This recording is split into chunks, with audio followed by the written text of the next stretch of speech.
وہ ہرس والا دل بدل دے، میرا غفلت میں ڈوبا دل بدل دے۔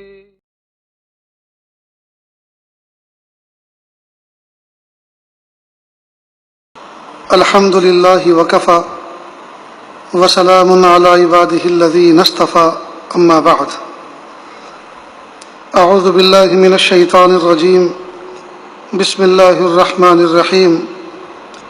ولا یغتب بعضکم بعضا، وقال رسول اللہ صلی اللہ علیہ وسلم کلکم خطاؤون وخیر الخطائین التوابون، او کما قال علیہ الصلاۃ والسلام۔ سبحان ربک رب العزۃ عما یصفون وسلام علی المرسلین والحمد للہ رب العالمین۔ اللہم صل علی سیدنا محمد وعلی آل سیدنا محمد وبارک وسلم۔ اللہم صل علی سیدنا محمد وعلی آل سیدنا محمد وبارک وسلم۔ اللہم صل علی سیدنا محمد وعلی آل سیدنا محمد وبارک وسلم۔ ماہ اپریل کی 9 تاریخ ہے۔ کرونا وائرس کی وبا کا دورہ ہے اور لاک ڈاؤن کا زمانہ ہے۔ اللہ رب العزت سے دعا ہے اللہ تعالیٰ اس وبا سے، بیماری سے اہل ایمان کی اور تمام انسانیت کی حفاظت فرمائے، اور اللہ تعالیٰ ظاہری باطنی ہر طرح کے شر سے اور بیماری سے امت کی حفاظت فرمائے۔ اسلام نے اپنے ماننے والے کو جہاں ظاہری صفائی ستھرائی کا حکم دیا، وہیں باطن کی اور دل کی صفائی کا بھی حکم دیا ہے، یعنی اچھے اخلاق بنانے کا حکم دیا۔ کئی بار آدمی دیکھنے میں بڑا سوہنا سجیلا لگتا ہے، خوش خوراک خوش پوشاک ہوتا ہے، لیکن اخلاق اتنے خراب ہوتے ہیں کہ نہ دیکھنے کو دل کرتا ہے نہ بولنے کو۔ وجہ ہوتی ہے اخلاق کی خرابی۔ تو اللہ تعالیٰ نے ہمیں جہاں اشرف المخلوق حضرت انسان کے زمرے میں پیدا فرمایا، ہمیں ایمان کی دولت عطا فرما کر ظاہر کو صاف ستھرا رکھنے کا بھی حکم دیا اور اپنے باطن کو بھی صاف ستھرا رکھنے کا حکم دیا۔ آج کی اس مجلس میں انسانوں کے اندر ایک بہت بڑی برائی پائی جاتی ہے، اور وہ تقریباً اجتماعی برائی ہے کہ جہاں 2-4 آدمی بیٹھتے ہیں وہاں وہ اپنی بات تو نہیں کرتے، اپنے مسائل کے بارے میں تو ڈسکس نہیں کرتے، البتہ وہ کسی تیسرے فرد کی بات کرتے ہیں، اور کئی مرتبہ وہ تیسرے فرد کی اچھائی نہیں ہوتی بلکہ برائی ہوتی ہے۔ یہ آج کل ہم لوگوں کی محفل کا بہترین مشغلہ بن گیا ہے کہ جہاں 2-4 آدمی جمع ہوتے ہیں تو کسی ایسے فرد کا تذکرہ ہوتا ہے جو مجلس میں غائب ہوتا ہے، اور خوب دل کھول کر اس کی برائیاں بیان کرتے ہیں، اور اس کو ہم اپنی تفریح کا سامان سمجھتے ہیں۔ گویا ہمارا وقت پاس ہوتا ہی نہیں، ہمارا وقت اس وقت تک گزرتا ہی نہیں جب تک کہ ہم کسی ایسے شخص کا تذکرہ نہ کریں جو ہمارے درمیان موجود نہیں ہے۔ گویا اور ٹاک آف دی ٹاؤن جو چیز بنی ہوئی ہے وہ ہے غیبت۔ تو آج کی اس مجلس میں کچھ تذکرہ اس پر کرنا ہے کہ غیبت کہتے کسے ہیں، اس کا نقصان کیا ہے، اور اس سے بچ کر ہم کس طرح سے زندگی گزار سکتے ہیں۔ اللہ تعالیٰ کہنے سننے سے زیادہ عمل کی توفیق عطا فرمائے۔ قرآن پاک میں اللہ تعالیٰ فرماتے ہیں وَلَا يَغْتَبْ بَعْضُكُمْ بَعْضًا، آپ ایک دوسرے کی پشت کے پیچھے ایک دوسرے کی برائی بیان مت کرو۔ کیا مطلب غیبت کا اور برائی بیان کرنے کا؟ دو آدمی کسی تیسرے کا تذکرہ کریں، اس کی عدم موجودگی میں تیسرا آدمی ہمارے ساتھ موجود نہیں ہے، 2 مل کر تیسرے کا تذکرہ کر رہے ہیں، اور تذکرہ بھی ایسی بات کا کر رہے ہیں کہ اگر وہ اس کو سن لے یا اس تک کو یہ بات پہنچا دے تو اس کو ناپسند ہو، ناگوار گزرے، اس کو کہتے ہیں غیبت۔ اور عجیب بات یہ ہے کہ جس برائی کا تذکرہ کر رہے ہیں آلریڈی اس کے اندر وہ برائی موجود ہے۔ یہ ہے سوچنے اور سمجھنے کی چیز کہ 2 آدمی تیسرے کی جو برائی آپس میں کر رہے ہیں وہ برائی آلریڈی اس کے اندر ہے، تبھی تو وہ غیبت ہوئی۔ اگر وہ برائی نہ ہوتی تو اتہام تھا، تہمت تھی، وہ تو بہت بڑا برا الزام تھا، وہ تو اور زیادہ گناہ، اور زیادہ شنی چیز ہے۔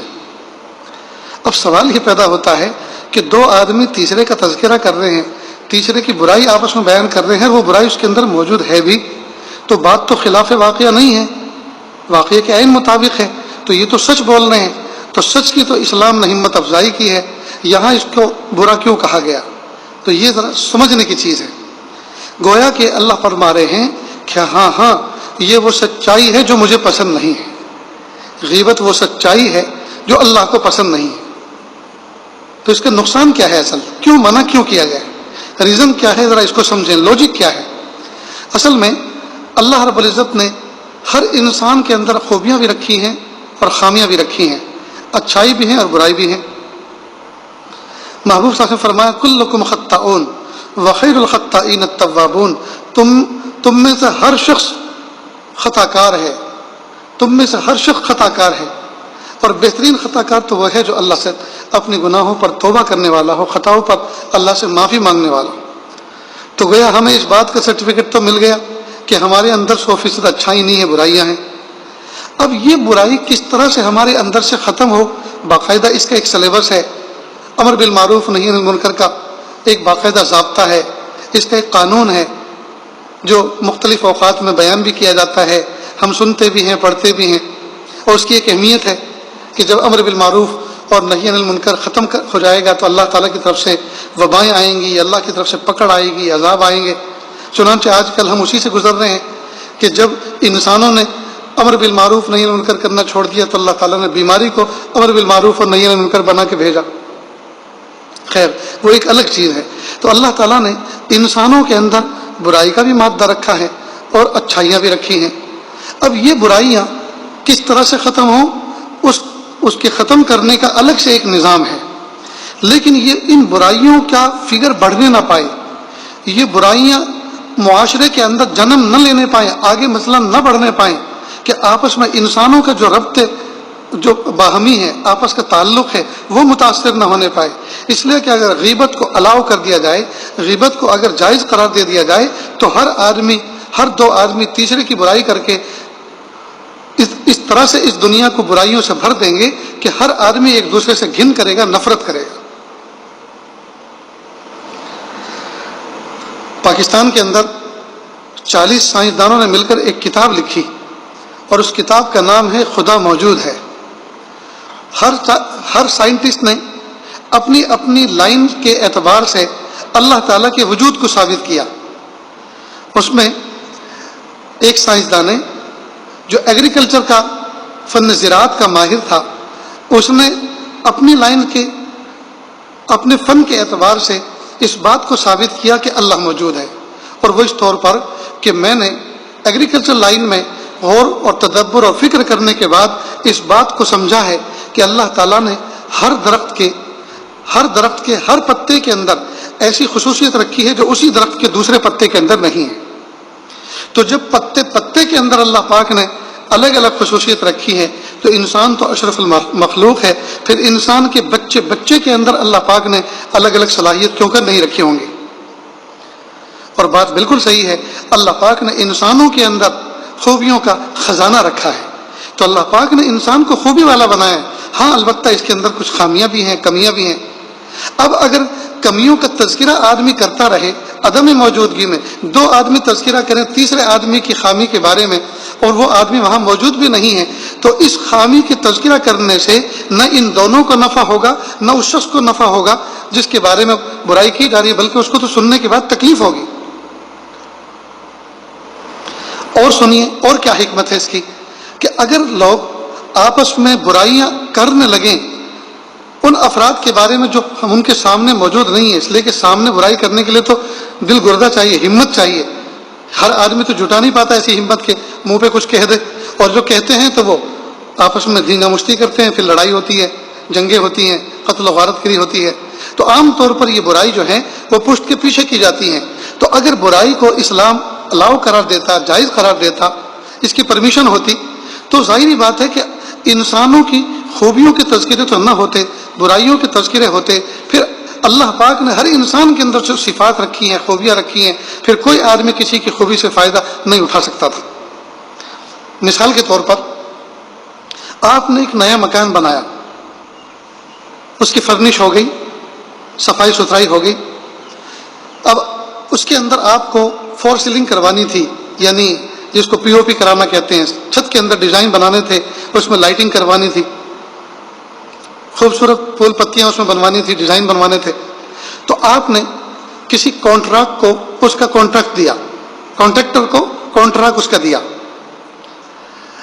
آپ کے کوئی دوست آپ سے ملنے آئے، پوچھا بھئی اب تو پی او پی باقی ہے؟ کہ جی ہاں پی او پی باقی ہے، اور میں نے کانٹریکٹر کو اس کا کانٹریکٹ دے دیا۔ کہ کس کو دیا؟ کہ فلاں کو۔ ارے یار وہ تو بہت برا آدمی ہے، بہت بیکار آدمی ہے۔ اب یہاں سے غیبت شروع ہوئی کہ بہت برا آدمی ہے۔ اب جو انہوں نے برائی بیان کی، وہ برائی ایسی تھی جو اس کے فن سے متعلق نہیں ہے، وہ کسی اور اس کے اخلاق سے متعلق ہے۔ اب جب آپ نے اس کی برائی آپ کے سامنے اس ملنے والے نے کانٹریکٹر کی برائی شروع کی، تو آپ کا دل میلا ہو گیا، اور آپ نے کہا ٹھیک ہے آدمی اتنا برا ہے تو اس سے کام نہیں لوں گا، حالانکہ وہ برائی کسی اور اس کی زندگی کے کسی شعبے سے متعلق ہے، اور وہ اگر آپ کے یہاں کام کرے گا تو اس کی برائی کے ہوتے ہوئے، اس کے اخلاق کی خرابی کے ہوتے ہوئے آپ کے کسی کام کا نقصان ہونے والا نہیں ہے۔ لیکن جب آپ نے اس کی برائی سن لی تو آپ کا دل اس سے میلا ہو گیا، تو اس کے اخلاق بد اخلاقی سن کر آپ کا دل ایسا میلا ہوا کہ اس کے اندر جو خوبی تھی، پی او پی کا کام کرنے کی جو صلاحیت تھی، یا جو مزدوروں سے کام لینے کی اس کے اندر جو صلاحیت تھی، آپ اس سے فائدہ اٹھانے سے محروم ہو گئے۔ بالکل ٹھیک اسی طرح ہر انسان کے اندر کچھ برائی ہوتی ہے، کچھ اچھائی ہوتی ہیں۔ اگر غیبت کی پرمیشن دے دی جائے، اجازت دے دی جائے تو، اور یہ غیبت عام ہو جائیں، تو انسانوں کے اندر جو خوبیاں ہیں کوئی بھی ان سے فائدہ نہ اٹھائے، ہر آدمی ایک دوسرے سے بددل ہو جائے اور اپنا دل خراب کر کے الگ الگ رہنے لگے۔ تو اللہ تعالیٰ نے انسانوں کو جو انسان بنایا، ان کے اندر جو انسیت رکھی، ان کو ایک ساتھ رہنے کا جو اللہ رب العزت نے ایک مزاج دیا، اور ایک ساتھ جو ایک گیدرنگ کے ساتھ رہتے ہیں، محلے بنا کے رہتے ہیں، شہر میں رہتے ہیں، بستیاں بنا کے رہتے ہیں، جی پڑوس میں رہنا پسند کرتے ہیں۔ انسان کے اندر جو اللہ پاک نے انسیت کا مادہ رکھا ہے، وہ انسان کے اندر انسیت کا مادہ ہی فاسد ہو جائے۔ اللہ اکبر کبیرہ۔ تو اسلام کا یہ حسن ہے۔ اب سوال یہ پیدا ہوتا ہے کہ دو آدمی تیسرے آدمی کا ایسا تذکرہ نہ کریں کہ اس کی جو برائی ہے وہ آپس میں کرتے رہیں، اور اگر وہ آدمی تیسرا حاضر ہو جائے یا اس کو کوئی یہ خبر پہنچا دے تو اس کو تکلیف پہنچے، تو اس کو تو غیبت اسلام نے کہا اور منع قرار دیا۔ اب سوال یہ پیدا ہوتا ہے کہ پھر لوگوں کی برائی کس طرح سے ٹھیک ہوں گی؟ اب یہاں سے ٹاپک الگ ہوتا ہے۔ اگر آپ کا منشا کسی تیسرے آدمی کے بارے میں برائی شیئر کرنے کا یہ ہے تاکہ دونوں آپس میں اس موضوع پر ڈسکس کر لیں، اور ڈسکس کرنے کے بعد میں اکیلا اس کے اصلاح کی ہمت نہیں جٹا پا رہا ہوں، ہم دونوں آپس میں مل کر اس کا تذکرہ سن لیں تاکہ دونوں مل کر تھوڑی تھوڑی ہمت کر کے اس کو جا کر یہ بات سمجھائیں کہ یہ بات اچھی نہیں ہے اور اس کی اصلاح ہو جائے۔ اگر اس غرض سے آپس میں تذکرہ کر رہے ہیں تو پھر یہ غیبت نہیں، پھر یہ ثواب ہے۔ لیکن شرط یہ ہے کہ دونوں کی نیت اس کی اصلاح کی، دونوں کی نیت اصلاح کی ہونی چاہیے، اور یہ سوچ کر تذکرہ کریں کہ وہ بشر ہے، یہ برائی ہمارے اندر بھی تو ہو سکتی تھی، یا جیسے اس کی برائی کا تذکرہ ہو رہا ہے ہمارے اندر بھی تو بہت سارے ہیڈن اور بہت ساری چھپی ہوئی برائیاں ہیں جی۔ تو اس وقت اس بات کا احساس ہو اور دوسرے کو حقیر نہ سمجھا جائے، اس لیے کہ اگر کوئی آدمی کسی دوسرے گنہگار کو جس کے اندر برائی موجود ہے اس کو حقیر سمجھیں گے تو اللہ تعالیٰ ہمیں اس وقت تک موت نہیں دیں گے جب تک کہ ہم اسی طرح کا گناہ کا ارتکاب نہ کر لیں اپنی زندگی میں۔ اللہ ہم سب کی حفاظت فرمائے۔ تو غیبت الگ چیز ہے، یہ گناہ ہے، اس کا نفع کچھ بھی نہیں ہے، اس کا نفع کچھ بھی نہیں ہے، اور نقصان اس کے بہت ہیں۔ جیسا کہ مثال سے ساجد نے عرض کیا کہ جب آدمی غیبت کرتا ہے تو دوسرے کی برائی دل میں بٹھا لیتا ہے تو اس کے اندر جو اچھائیاں ہوتی ہیں وہ بھی بری نظر آتی ہیں، وہ بھی خراب نظر آتی ہیں۔ لہذا اگر غیبت کی اجازت دے دی جائے تو لوگوں کی اچھائیاں بھی بری نظر آنے لگیں، پھر آدمی لوگوں کی اچھائیوں سے فائدہ نہیں اٹھائے گا۔ ایک خوبصورت بات یاد آ رہی ہے، کسی نے بڑی پیاری بات کہی کہ براہ کرم آپ میرے اندر اگر کوئی برائی دیکھیں تو مجھے سے کہنا، کسی اور سے نہیں۔ اس کو دل کے اوپر لکھ لیں، اس بات کو بلکہ دل پر بھی لکھ لیں، دماغ میں بھی محفوظ کر لیں، اور قلم سے کاغذ پر لکھ کر اپنی دیوار پر موٹے حروف میں لکھ کر کیلیگرافی کرا کے یا کمپیوٹر پہ لکھوا کے اپنے سامنے رکھیں، سٹنگ روم میں رکھیں، بیڈ روم میں اپنی نظروں کے سامنے رکھیں تاکہ ہماری اصلاح ہوتی رہے کہ براہ کرم آپ میرے اندر کوئی برائی دیکھیں تو مجھے سے کہنا، کسی اور سے نہیں۔ براہ کرم آپ میرے اندر کوئی برائی دیکھیں تو مجھے سے کہنا، کسی اور سے نہیں، اس لیے کہ اس کی اصلاح بھی مجھے ہی کرنی ہے، کسی اور کو نہیں۔ مجھ سے کہیں گے تو نصیحت کہلائے گی اور آپ کے لیے اجر لکھا جائے گا، کسی اور سے کہیں گے تو غیبت کہلائے گی اور گناہ لکھا جائے گا۔ سبحان اللہ، کتنی خوبصورت بات ہے۔ تو ہمیں چاہیے کہ ہم کسی کی غیبت نہ کریں۔ ہاں، اگر غیبت کر رہے ہیں یعنی کسی کی برائی بیان کر رہے ہیں دوسرے ساتھی کے سامنے، اور نیت یہ ہے کہ یہ برائی میں اس لیے اس کے سامنے تذکرہ کر رہا ہوں کہ اس کے اندر یہ ہمارا ایک بھائی ہے، ہمارا ایک دوست ہے، ملنے والا ہے، اس کے اندر یہ بری بات موجود ہے، اس بری بات کی کس طرح سے اصلاح کی جائے، اس کے اندر سے یہ خرابی کس طرح سے دور کی جائے، دونوں کا اگر یہ پختہ ارادہ ہو، آپس میں یہ بات طے کر لی جائے، ہم دونوں مل کر اس کی اصلاح کریں گے، اور پھر یہ تذکرہ کر رہے ہیں، تو یہ غیبت نہیں ہے بلکہ یہ تو علاج کی تدبیر تلاش کر رہے ہیں، اس برائی کو دور کرنے کا حل تلاش کر رہے ہیں، اور وہ اس وقت تک نہیں ہو سکتا جب تک کہ اس برائی کو کھل کر اچھی طرح سے اس کے سامنے اپنے سامنے رکھ کر اس کا تجزیہ نہ کر لیا جائے کہ کہاں سے ابتدا کی جائے اور کس طرح سے اس کو دور کیا جائے۔ سبحان اللہ۔ تو اسلام نے غیبت کا دروازہ بند کیا، اس کی حوصلہ شکنی کی، اور اس کو برائی قرار دے کر معاشرے سے اس کو دور کیا، اور یہ گویا یوں کہو کہ اسلام نے خوش گمانی کی تو ہمت افزائی کی، بدگمانی کی ہمت شکنی کی ہے۔ ہر آدمی کسی دوسرے آدمی کو دیکھ کر یہ سمجھ سکتا ہے اللہ کا نیک بندہ ہے، یہ خوش گمانی ہے۔ اگر کسی بندے کے بارے میں سوچے کہ وہ نیک بندہ ہے، جی چاہے وہ نیک نہ ہو لیکن یہ اس کے بارے میں سوچا جا سکتا ہے، اور یہ کوئی گناہ نہیں ہے بلکہ یہ کار خیر ہے، اور یہی ہونا چاہیے کہ ہر آدمی سے خوش گمان رہے بندہ۔ لیکن کسی آدمی کو بغیر کسی دلیل کے، بغیر کسی ثبوت کے، پروف کے یہ سمجھنا کہ یہ بہت برا ہے، یہ شاید راتوں کو گناہ کرتا ہوگا، یہ راتوں کو چوری کرتا ہوگا، یہ ایسا ہوگا، یہ ایسا ہوگا، اس کی باڈی لینگویج کو دیکھ کر ہم اگر اندازے لگا لیں تو یہ بدگمانی ہے اور یہ حرام ہے۔ کسی مومن کے بارے میں ہمیں یہ حق نہیں ہے کہ ہم کسی کو برا سمجھیں۔ ہاں، ہر مومن کو آپ اچھا سمجھ سکتے ہیں، ہر بندے کے بارے میں آپ خوشگمانی رکھ سکتے ہیں، بدگمانی کی شریعت کے اندر گنجائش نہیں۔ تو اس طرح سے اسلام نے ہمارے دلوں کو پاک کیا، ہمارے دماغوں کو پاک کیا، ہم اپنے دل دماغ کے اندر کسی کی برائی کو جگہ نہ دیں۔ سبحان اللہ العظیم، قربان جائیے اسلام کی روشن تعلیمات پر کہ اسلام نے ہمیں ظاہری اعتبار سے بھی پاک صاف رہنے کا حکم دیا، اور باطنی اعتبار سے بھی، اخلاق کے اعتبار سے بھی، دل دماغ کے اعتبار سے بھی ہمیں پاک صاف رہنے کا حکم دیا ہے۔ ہم اپنے دل کو میلا کر کے نہ رکھیں، ہم اپنے خیالات کو گندا کر کے نہ رکھیں، ہم اپنی سوچ کو پاکیزہ کر کے رکھیں، خیالات کو پاکیزہ کر کے رکھیں۔ یہ اسلام کا حسن ہے دوست۔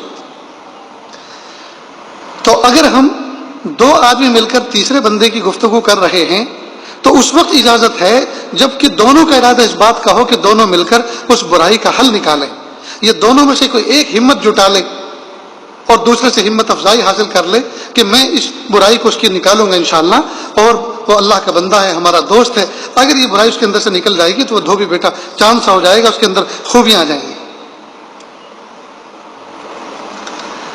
سبحان اللہ۔ اب آگے کی بات سنیں کہ اب آیا اصلاح کا مرحلہ کہ اگر کسی بندے کے اندر کوئی برائی ہے تو اس برائی کو ہم کس طرح سے نکالیں، کس طرح سے دور کریں۔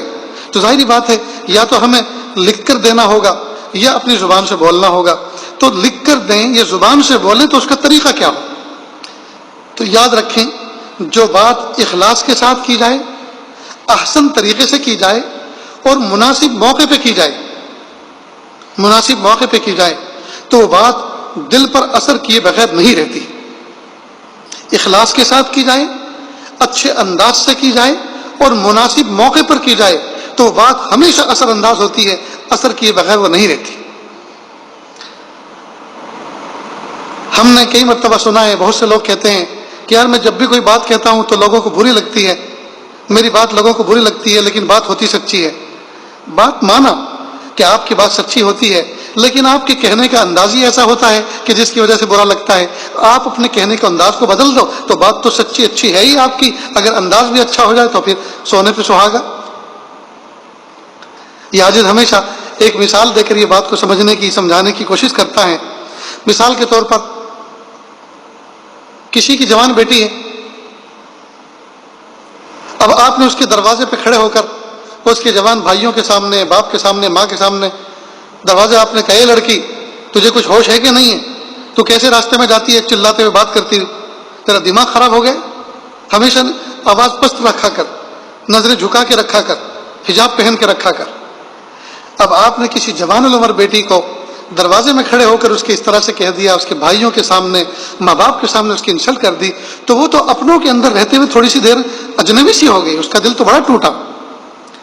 تو بات آپ نے صحیح کہی کہ راستے میں چلو تو نظریں جھکا کے چلو، حجاب پہن کے چلو، آہستہ آواز کے ساتھ بات کرو. تو بات تو آپ نے 100% صحیح کی، لیکن آپ کا انداز اتنا جارحانہ تھا، اتنا کڑوا تھا کہ وہ حق بات اس لوگوں کو بری لگی اور اس بچی کو بری لگی. یہ اسی طرح سے مثال کے طور پہ مسجد میں آپ بڑی عمر کے آدمی ہیں، سفید ریش ہیں. اب آپ کسی نوجوان بچے کو مسجد سے جب نکل رہے ہیں سب مصلی، تو آپ کسی نوجوان بچے کو دور سے آواز دے کے تھے اے لڑکے ادھر آ. وہ جب قریب آیا کہا کس کا ہے تو؟ کس کا لڑکا ہے؟ اب وہ کہتا ہے جی میں فلاں کا بیٹا ہوں. تیرے باپ نے تجھے کچھ سکھایا کہ نہیں؟ دیکھ تیرا پاجامہ ٹخنوں سے نیچے ہے. شب برات میں بھی اللہ پاک اس شخص کی دعا قبول نہیں کرتے، اس کی مغفرت نہیں کرتے جس کا پاجامہ ٹخنوں سے نیچے ہو. اب مثال کے طور پہ آپ نے جو نصیحت کی 100% صحیح کہ اللہ تعالیٰ ناراض ہوتے ہیں اور ٹخنوں سے نیچے پاجامہ رکھنا یہ خیالہ اور متکبرین کی کا کام ہوتا ہے، ان کی نشانی ہوتی ہے. بات آپ نے 100% صحیح کی، لیکن آپ نے بھرے مجمع کے اندر، پوری مسجد، بھری مسجد کے اندر آپ نے افراد کے سامنے یہ بات کہہ دی کہ تو کس کا بیٹا ہے؟ تیرے باپ نے تجھے کچھ سکھایا کہ نہیں؟ کہ تو کس کا بیٹا ہے؟ تیرے باپ نے تجھے کچھ سکھایا کہ نہیں؟ یہ خود الفاظ تو تڑاک کے ایسے ہیں کہ جو شریف النفس آدمی کو تو گالی جیسے معلوم ہوتے ہیں. اب وہ بچے نے سوچا کہ یہ کیسا آدمی ہے، اتنی عمر والا، ہم ان کا احترام کرتے ہیں اور وہ بڑے مجمع میں اس طرح سے ہماری انسلٹ کرتے ہیں. اب وہ سوچتا ہے کہ اس مسجد میں نماز پڑھنی نہیں ہے، گھر میں ہمیشہ نماز پڑھوں گا، دیکھا جائے گا قیامت کے دن جو کچھ ہوگا. لیکن جہاں ایسے لوگ مسجد میں آتے ہوں جن کو بات کرنے کا شعور بھی نہیں ہے اور کسی کی عزت کا پاس لحاظ رکھنے کا بھی خیال نہیں ہے، تو اس مسجد میں آ کے کیا نماز پڑھیں گے؟ تو آپ کی نصیحت سے نفع نہ ہوا بلکہ نقصان ہوا. حالانکہ بات صحیح تھی لیکن انداز غلط تھا. یہی بات کہنے کا دوسرا انداز یہ تھا کہ آپ بچے کو کہتے بیٹا ادھر آؤ، وہ قریب آتا، آپ اس کے کندھے پہ ہاتھ رکھتے، بیٹا کیا نام ہے آپ کا؟ کہ جی انکل میرا نام یہ. او ماشاءاللہ بہت پیارا نام ہے. بیٹا کس کے بیٹے ہو؟ کہ جی میں فلاں کا. او ہو وہ تو میرے بھائی ہیں اور تم تو میرے بھتیجے ہو. پھر قریب کر، بیٹا دیکھو یہ جو تمہارا پاجامہ ٹخنوں سے نیچے ہے، اللہ کے محبوب صلی اللہ علیہ وسلم اس کے بارے میں برائی بیان فرمائی ہے، یہ اچھی چیز نہیں ہے، متکبرین کی نشانی ہے. اگرچہ آج آپ کے اندر تکبر نہیں ہے، لیکن چونکہ یہ متکبروں کا شیوا ہے، اگر آپ اسی طرح سے رکھو گے تو ایک نہ ایک دن متکبر بن جاؤ گے اور اللہ تعالیٰ مغفرت بھی نہیں فرماتے، بخشش بھی نہیں فرماتے اور نظر شفقت سے بھی اس کی طرف نہیں دیکھتے جو شخص ٹخنوں سے نیچے پاجامہ رکھتا ہے. اب آپ پیار بھرے انداز سے اس کو کہتے جا رہے ہیں اور وہ اپنا پاجامہ، اپنی پینٹ اوپر کرتے جا رہا ہے اور آپ کی محبت عظمت کے ساتھ وہ مسجد سے نکلتا ہے. اب کبھی بھی راستے ملے گا تو ہمیشہ گاڑی روک کر، بائک روک کے آپ کو سلام کرے گا، آپ کے حال پوچھے گا. تو آپ نے کہنے کا انداز اتنا پیارا اپنایا کہ آپ نے ہمیشہ کے لیے اس کے دل کے اندر جگہ بنا لی. تو بات اگر اخلاص سے کی جائے اور اچھے انداز سے کی جائے اور مناسب موقع پہ کی جائے، اس انداز سے کی جائے کہ اس کی انسلٹ نہ ہو، دوسروں کو کانوں کان پتہ نہ چلے، اس انداز سے اگر بات کہی جائے تو وہ بات ہمیشہ مؤثر ہوا کرتی ہے. آج کل جو ہم اول تو امر بالمعروف نہی عن المنکر کرتے نہیں ہیں اور کرتے ہیں تو بے ڈھنگے انداز سے کرتے ہیں، جس کی وجہ سے لوگوں کے دل پھٹ جاتے ہیں، دل ٹوٹ جاتے ہیں اور لوگ برگشتہ ہو جاتے ہیں، بدگمان ہو جاتے ہیں، اچھے لوگوں کی نفرت دل میں بٹھا لیتے ہیں اور ہر آدمی پھر یہ سوچتا ہے لوگوں کو بات کرنے کا شعور بھی نہیں. تو اسلام کی روشن تعلیمات میں سے ایک تعلیم یہ ہے کہ ہم ایک دوسرے کی غیبت نہ کریں. آج کل ہم نے ٹائم پاس کرنے کا یہ بہترین مشغلہ اپنا رکھا ہے کہ جہاں دو چار ملتے ہیں تو جو دو چار ہوتے ہیں وہ اپنے مسائل کو تو سامنے رکھتے نہیں ہیں، اپنی پریشانیاں تو ایک دوسرے کے سامنے رکھتے نہیں ہیں، ان پریشانیوں پر کوئی رائے اور مشورہ لیتے نہیں ہیں، تذکرہ کرتے نہیں ہیں جی، بلکہ جو موجود نہیں ہے اس کی بات کرتے ہیں۔ اس لیے ایک اصول اور یاد رکھ لیں، ایک صاحب دل بزرگ نے یہ بات فرمائی کہ ایک اصول یاد رکھ لیں، جو موجود نہیں اس کی بات نہیں، جو موجود نہیں اس کی بات نہیں، جو موجود ہے مجلس میں اس کی بات کرو، جو موجود نہیں اس کی بات مت کرو۔ برائی کی تو کرو ہی نہیں، البتہ اچھائی کی بھی مت کرو۔ کئی مرتبہ بات ابتدا اچھائی سے شروع ہوتی ہے اور برائی پہ جا کے رکتے ہیں، کیونکہ ہمیں اپنے اوپر قابو ہی نہیں ہے۔ آج آپ چوراہوں پر دیکھو، چار راستوں پر دیکھو، بس اسٹینڈ پر دیکھو، گھروں کے باہر چبوتروں پر، ہوٹلوں پر دیکھو اور سٹنگ روم میں دیکھو، ہر جگہ غیبت کدے سجے ہوئے۔ پہلے دارو ذکر ہوا کرتے تھے، لوگ ذکر و اذکار کرتے تھے، دریاؤں کے کنارے، سمندر کے کنارے، تالاب کے کنارے جھوپڑے بنا لیتے تھے، وہاں چند افراد بیٹھتے تھے، اپنی اپنی تسبیحات پوری کرتے تھے، تلاوت کرتے تھے، ذکر کرتے تھے، ہوا خوری بھی ہوتی تھی اور ذکر کا معمولات کا نظام بھی پورا ہوتا تھا۔ آج ذکر کدے تو نظر نہیں آ رہے، البتہ غیبت کدے نظر آ رہے، ہر محفل غیبت کدہ بنی۔ ہم نے اپنے گھروں کے باہر چبوتروں کو جی بیٹھ کے ایسا چکنا کر دیا، اس طرح چکنا کر دیا، بلکہ اپنے خلاف ایک گواہ بنا لیا۔ اگر اللہ تعالیٰ جی دنیا آخرت میں اس کو گویائی عطا فرما دیں تو وہ چبوترا ہمارے خلاف گواہ بنے گا کہ میرے اوپر بیٹھ کے انہوں نے غیبتیں کی تھی۔ اس لیے دوستو، ہم اپنی تنہائیوں کو سجائیں اچھے تذکیروں کے ساتھ، ہم اپنی تنہائیوں کو سجائیں ذکر و اذکار کے ساتھ، ہم اپنی تنہائیوں کو سجائیں خوشگمانیوں کے ساتھ، ہم اپنی تنہائیوں کو سجائیں اللہ کی یاد کے ساتھ۔ ہم اپنی جلوت اور خلوت کو ایک جیسا بنا لیں۔ آج ہم جلوت کے پارسا اور خلوت کے پاپی بنے ہوئے ہیں، مخلوق کے سامنے نیک بنے ہوتے ہیں اور تنہائی میں شیطان کو شرما دینے والے کاموں کا ارتکاب کرتے ہیں۔ اور اب تو یہ سیل فون کی شکل میں ایک مصیبت اور آ گئی۔ پہلے تو 4 5 آدمی غیبتیں کرتے تھے، تذکرے کرتے تھے آپس میں، اب تو غیبت اور تذکرے وہ کم کرتے ہیں، محفل میں بیٹھ کر یعنی جلوت میں خلوت کے نظارے نظر آ رہے ہیں۔ وہ کیسے کہ بیٹھے ہوئے ہیں 4 ایک ساتھ، لیکن ہر ایک اپنے اپنے فون میں مست ہے، ایک دائیں طرف کو کنارہ کیے ہوئے، ایک بائیں طرف کو کنارہ کیے ہوئے ہیں، ایک سامنے کو پیر پسارے ہوئے ہیں، اور ہر آدمی شکل تو نظر آ رہی ہے جمعیت کی، جماعت کی، بیٹھے ہوئے ہیں، گیدرنگ ہے، لیکن حقیقت یہ ہے کہ اسی میں خلوت کا وہ مزہ پا رہے ہیں اور تنہا اپنے اپنے عشاق کے اور معشوقین کے ساتھ لگے ہوئے ہیں۔ اللہ ہم سب کی حفاظت فرمائے۔ یہ واقعی یہ نعمت کم اور زحمت زیادہ ہو گئی ہے یہ فون ہمارے لیے۔ اچھے گھرانے بگڑ گئے، پاکیزہ بچیاں بگڑ گئی ہیں، نیک صالح افراد برائیوں کا شکار ہو گئے ہیں۔ ہر آدمی اپنے فون کے اندر کچھ نہ کچھ ایسے گناہ، کچھ نہ کچھ ایسے راز لیے پھرتا ہے کہ وہ نہیں چاہتا کہ میرے فون کو کوئی تنہائی میں دیکھے، اس لیے کہ ہر ایک کے فون میں ایسی اتنی برائیاں موجود ہیں کہ دوسرا اگر کوئی ہاتھ لے لے تو اس کا دل کانپتا ہے کہ یا اللہ یہ گیلری میں نہ چلا جائے، یہ ان باکس میں نہ چلا جائے، یہ میرے میسج نہ دیکھ لے، یہ میرے واٹس ایپ کا اکاؤنٹ نہ کھول لے، یہ میرا فیس بک کا اکاؤنٹ نہ کھول لے، اس میں دیکھے گا تو میرا کیا بنے گا۔ جب دنیا میں ہم مخلوق کے سامنے اپنے فون کو نہیں دکھا سکتے، قیامت کے دن اپنے دل کو کیا کھول سکتے؟ قیامت کے دن جب ہمارے دل کے راز کھلیں گے اس وقت ہم کیا آنکھیں ملا سکتے ہیں۔ اس لیے دوستو کوشش کریں اس بات کی، ہم اپنے دل کو بھی پاک صاف کر کے رکھیں، اپنے فون کا بھی صحیح استعمال کریں اور ہم اپنی تنہائیوں کو، اپنی خلوتوں کو قیمتی بنا لیں۔ اللہ تعالیٰ سے دعا ہے اللہ تعالیٰ کہنے سنت سے زیادہ عمل کی توفیق عطا فرمائے۔ وآخر دعوانا ان الحمد للہ رب العالمین۔